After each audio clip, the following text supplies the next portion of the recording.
आरो बे समाव चिरां जिल्ला जोहोलाव सोमब्ला बसुमतारीनि जे थैनाय सान उदखारि बेरेखा सान हिसाबै जे फालिनाय बे हाबाफारिखौ जोङो दिनै मोजाङैनो मावफुंबाय आरो बिनि गेजेरजों जोंनि समाज आरो हारिखौ खौसेथि शान्ति आरो गणतान्त्रिक मोनसे अहिंसा पन्थानि गेजेरजों गायसननायनि जि मोनसे जोंनि सिमां आरो जोंनि जि एजेन्डामोन बे एजेन्डाखौ दुलाराय बर' फरायसा आफादा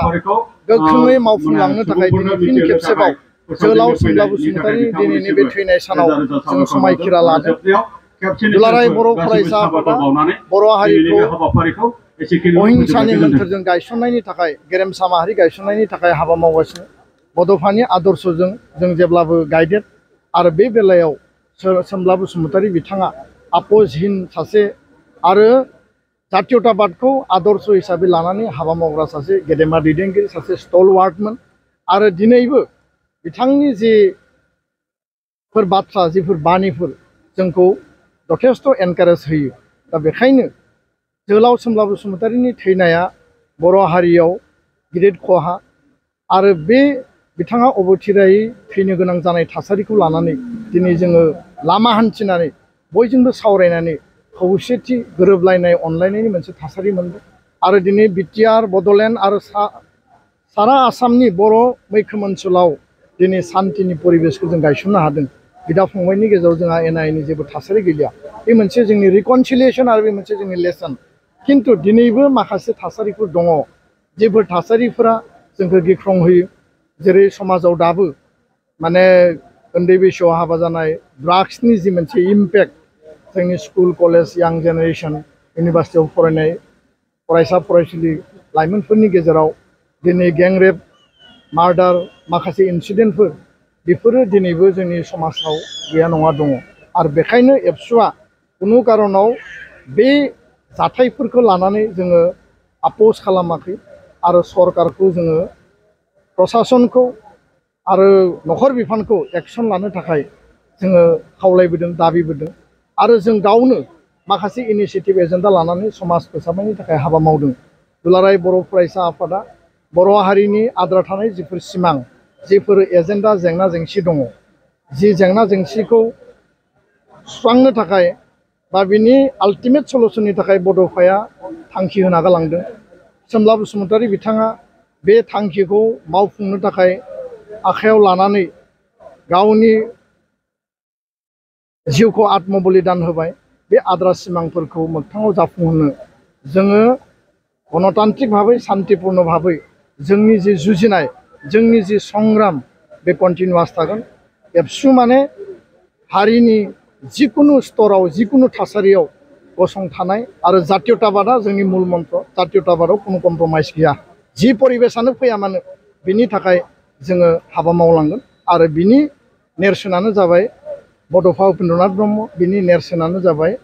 सोमब्ला बसुमतारी आरो गोबां गेदेमा दैदेनगिरिफ्रा जायफोरा हारिनि थाखाय गावसोरखौ बावसोमबाय। बे आदर्शआ जोंखौ जेब्लाबो गोख्रों खालामो आरो बे आदर्शजों जोङो हाबा मावलांगोन। सार जों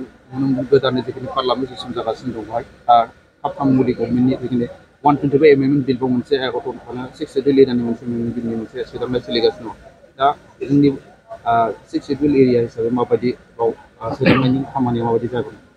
सा सानजा भारतआव मोनजि 6 शेड्युल दथि फारिलाइनि भारत संबिधाननि सिङाव बे एरेन्जमेन्ट दं आरो बिनिनो जुदि लार्जेस्ट एरिया लार्जेस्ट पपुलेसन होनना बुङोब्ला बिटिआर बड'लेण्ड ओनसोला। दा बेखायनो 2020नि जि एकर्ड दंमोन बे एकर्डनि मुल धारायानो जाबाय जे आर्टिकेल 125 एमेन्डमेन्ट 280 बिनि गेजेरजों बिनि समस्ति बिनि एरिया आरो बिनि पावार एन्ड फांसन डिपार्टमेन्ट बिनि फाइनेन्सियेल माने जि क्षमता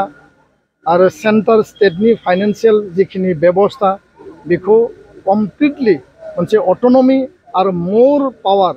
लेजिस्लेटिभ एडमिनिस्ट्रेटिभ फिनेन्स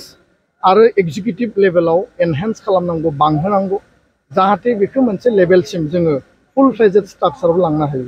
आरो बिनि थाखाय जोंनि नारसिननाय जोंनि दाबि आरो सरकारा बेखौ इमप्लिमेन्टेसननि थाखाय खामानि मावगासिनो। खामानिया लेट जादों आरो बियो इमिडियेट जोबनांगौ खारन टु माच लेट इज टु माच माने मा होनना बुङो बेखौ जिकुनु जि जोंनि माने आन्डारस्टेन्डिं जोंनि जि मोनसे बिसास बे बिसासाव मालाबा संघात लाबोनो नागिरो दा बेखायनो टाइम मोनसे फ्रेमनि गेजेराव मोनसे स्पिडि इमप्लिमेन्टेसननि गेजेरजों सरकारा टाइम बाउन्ड गावसोरनि कमिटमेन्टखौ लाखियोब्ला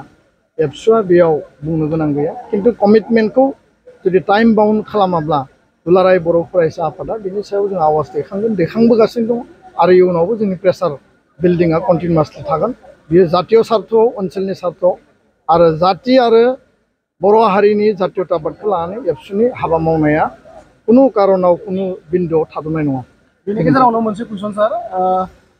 थांनाय एमपिपि सायख'थिनि उनावहाय सिडली बियाबा लांदां जानानै दं दा बेनिनो बाय इलेक्सन जागासिनो दङ थांनाय माखासे समाव एबसुआ बिजेपि आरो इउपि बिलिं जानानै माने मदद खालामदोंमोन दा फैबाय थानाय बाय इलेक्सनाव एबसुनि रला मा जागोन ना मोनफ्रोमबो पलिटिकेल एजेन्डा पलिटिकेल इस्युआ टाइम सिटुएशनखौ नायनानै फैयो आरो बे समा जोंहा एकर्ड आरो जातिनि भबिष्यतखौ लानानैमोन खारन दिल्लीयाव एमपि गैयामोन आरो दिल्लीयाव जाय मानसिया एमपि जानानै दंमोन 10 बोसोराव बियो बर' बिर'धि बड'लेण्ड बिर'धि बिटिआर बिर'धि मोनसे स्थिति लानानै बिथाङा मोनसे डिभिजन लाबोदोंमोन आरो बिनि थाखाय जोङो बे समाव बे डिसिसनखौ लादों फैबाय थानाय समाव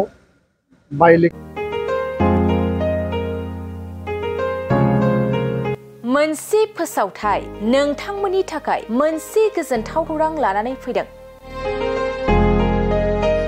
अदालगुरि जिल्लानि सिङाव थानाय डिमाकुसि बरंगाजुलिनि पिपल हलियाव लानानै फैदों नोंथांमोननो लेब्रा मुंनि गंसे गोदान रिजर्ट नोंथांमोना बे लेब्रा मुंनि गंसे गोदान रिजर्टखौ तामुलपुर रडनिफ्राय फैब्ला सुख्लाय ब्रिजनि आगदा आरो अदालगुरि रडनिफ्राय फैब्ला सुख्लाय ब्रिजनि सिगाङाव आगसिथिंजाय मोननो हागोन